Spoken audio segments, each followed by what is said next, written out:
In this video, I'm going to be giving you 10 tips that will instantly improve the look of your smartphone videos. I'm going to show you how by making just a few simple tweaks to the way that you shoot can dramatically improve the look of your footage and give you much more professional looking results. It's coming up.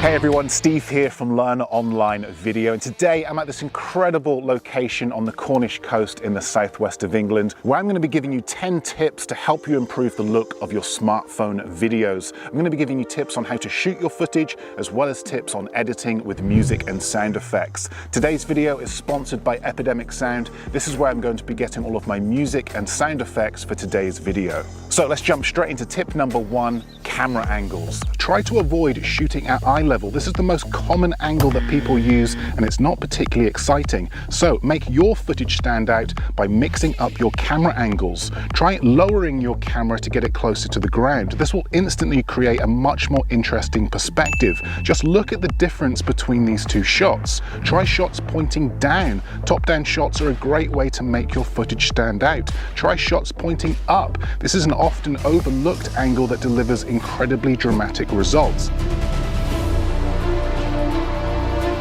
Okay, tip number 2, camera movement. Okay, try to keep your camera movement as smooth and as steady as possible. Generally, this is going to give you the most professional look. Also, keep your movement consistent and meaningful. Are you pushing your camera forward, bringing your audience into a scene? Maybe you're lifting your camera up to reveal your location, or maybe you're pulling your camera back to end a scene. However you move your camera, think about the story that you're trying to tell and the information that you want to give to your audience. Tip number 3, accessories. Now, if you're still struggling to get nice, smooth shots when shooting handheld, then don't worry, because there are plenty of accessories out there to help. A gimbal is a great way to easily capture nice, smooth shots. A gimbal will have modes and features that are much harder to replicate handheld. This one, for example, has a built-in extension pole to help capture more cinematic movement. So I'm able to replicate crane and drone shots, which really help raise the production value of my footage. Or if you're looking for a more handheld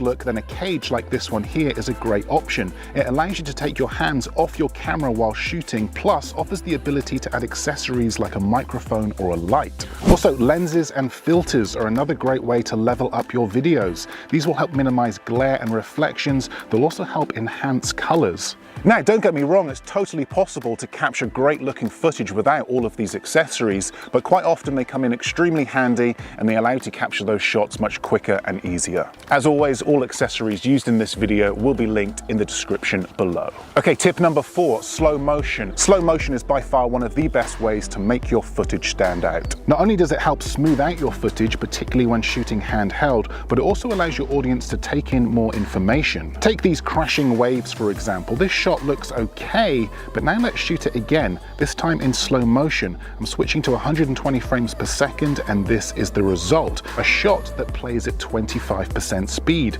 It allows the audience to take in more information, to appreciate the shot. It makes the moment clearer and more dramatic. It can also help set a mood or a tone. Plenty of creative ways that you can use slow motion to help make your footage stand out. Be sure to experiment. Okay, tip number 5, lenses. Now, depending on your phone, you may or may not have different lens options. This one, for example, has 3 lenses. We've got the standard lens. This is the lens that most people use. We've got the ultra-wide lens. Now we can see even more of this landscape, and a telephoto lens. Now we can zoom right in on this coastline and capture things we wouldn't normally see. So if you have these options, then be sure to use them. If your phone doesn't have these lenses, then go old school. If you want a shot closer up, then get closer. If you want a shot from further away, then just pull back. The most important part here is that you're capturing a good variety of shots. Nice close-up detailed shots, mid shots, and wide shots. That's what's going to keep your footage interesting and your viewers engaged.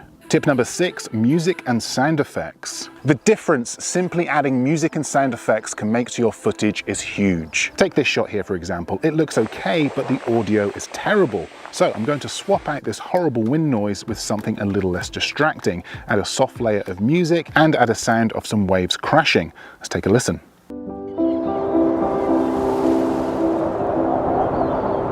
Much better. By simply adding music and sound effects to that shot, we completely change the feel and the mood. So if you're looking for some of the best music and sound effects there is out there, then I highly recommend checking out the sponsor of today's video, Epidemic Sound. I've been using them for years. Not only do they have a huge library of music and sound effects that's all easy to find because it's archived into albums and playlists, they've got cinematic, electro beats, rock, anything you like. You can search by mood, genre, or theme. They make the whole music licensing process incredibly easy, and this saves you a huge amount of time, which can really help speed up your workflow. And the best part is, not only do they offer a free 30-day trial to anyone that uses the link in my description, but they're also offering 50% off an annual personal plan when you use the promo code LEARN50 at checkout. This is by far the best promo code they've ever given me, by the way, and I'm honestly not sure how long it's going to last. So if you're looking to save some money on some music and sound effects, now is the time. Links are in the description below.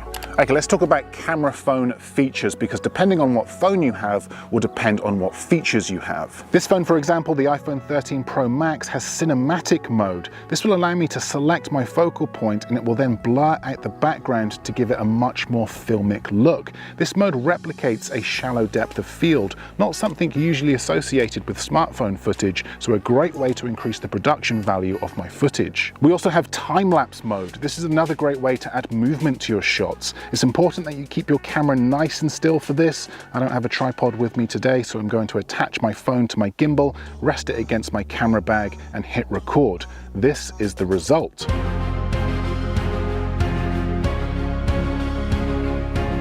Also, try walking with your camera in time-lapse mode. This will create a moving time-lapse, or hyperlapse as it's known. I've got an entire video dedicated to shooting hyperlapses. I will link it below. Okay, let's talk about color grading, because color grading is one of the best ways to stylize your footage. Most smartphones shoot in a very similar picture profile. It's usually quite saturated and the colors are boosted, but we can change that by adding a color grade. We could go dark and moody, we could go bright and colorful. Again, experimentation is key. Do what works best for you and your footage. Play around with contrast, white balance, saturation. Personally, I use my own custom LUTs, as these are specifically designed for smartphone footage. I can just drag these on and with the click of a button add any of these presets to my edit, giving each one a different style, and this saves me a ton of time. I will link my smartphone LUT pack in the description below. Okay, number 9, camera apps. Let's talk about camera apps because this is important. Now, when first starting out, your phone's native camera app will be more than enough for what you need. The app is simplistic, it's easy to use, and delivers great results. But for some of you, particularly those of you that are taking things a bit more seriously, you might need more control over your camera settings. So this is where a professional camera app comes in. You can find these on the App Store. Some are free, some you have to pay for. The Moment app is free, so let's go with that one for now. Okay, with the app open, we now have full access to our camera controls and we can manually adjust all of our settings. I can change the ISO, shutter speed, white balance. I can then lock in all of these settings and this will give my footage a much more consistent look. Okay, tip number 10, get creative. Just try and have fun when you shoot. Look for ways to capture shots that are unique or unusual. Think about creative ways to make your footage stand out. Use transitions, look for interesting angles and perspectives. Experiment with different styles of shooting and editing. Look for locations that an audience would enjoy seeing and use elements within your environment to help tell a story. Combine all of this with music, sound effects, and color grading. So look, hopefully these tips have helped and you'll see a huge improvement the next time you go out and shoot. If you found this video useful and you'd like to learn more about video production and filmmaking, then I have a ton more content on this channel. Be sure to check it out, particularly these 2 videos here. This one here will teach you how to shoot cinematic smartphone footage, and this one here will teach you how to improve your gimbal moves. But that's it from me. Thanks for watching, and I will see you in the next video.